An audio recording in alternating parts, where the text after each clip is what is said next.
কোনো সময় মামলা করে দিব উপদেষ্টা বিরুদ্ধে ঢাকা বিশ্ববিদ্যালয় প্রতিবাদী শিক্ষার্থী মহিউদ্দিন রনি। যখন আহতরা হাসপাতালে সবাই আন্দোলনের পর আমরা কিন্তু হাসপাতাল যার প্রাণ দিয়েছে শহীদ হয়েছে এই অবস্থা দেখার জন্য, দেশের এই অবস্থা দেখার জন্য, এই সিচুয়েশন দেখার জন্য। যারা আহত হয়েছে যারা রাস্তা নেমেছিল, তারা তো মারা যাওয়ার জন্য রাস্তা নেমেছিল, শহীদ হওয়ার জন্য নেমেছিল।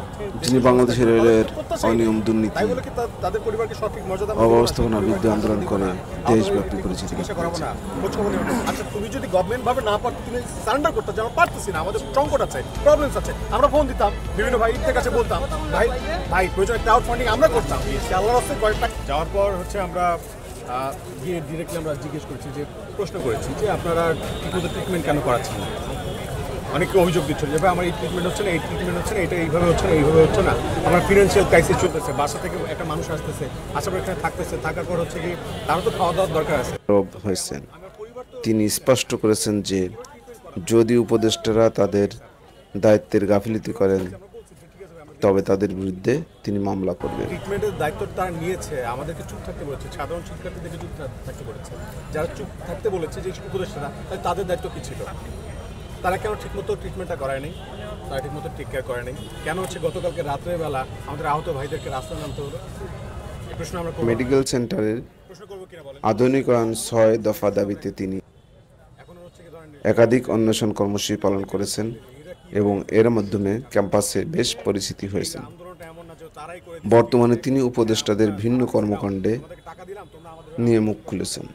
সম্প্রতি একটি ফেসবুক ভিডিওতে তিনি উপদেষ্টাদের নিয়ে ক্ষোভ প্রকাশ করেন।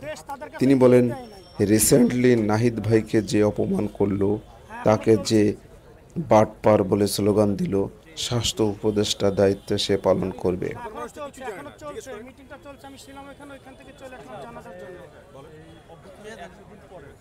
সেখানে কেন হাসনাত ভাই যাবে? আসিফকে বা মাহফুজ আলমকে যেতে হচ্ছে, তারা সব কিছু নিয়ে ব্যস্ত।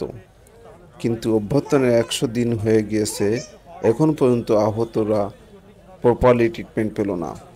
তিনি আরও জানান, আমরা যখন হাসপাতালে গিয়ে পরিস্থিতি জানার চেষ্টা করছি, তখন আমাদের ফোনে বলেছে প্লিজ তোমরা চুপ থাকো, কিছু বলো না।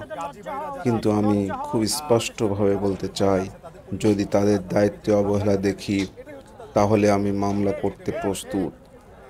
আমার তো মরার ভয় নেই, মরার ভয় তো অনেক আগেই ছেড়ে দিয়েছি।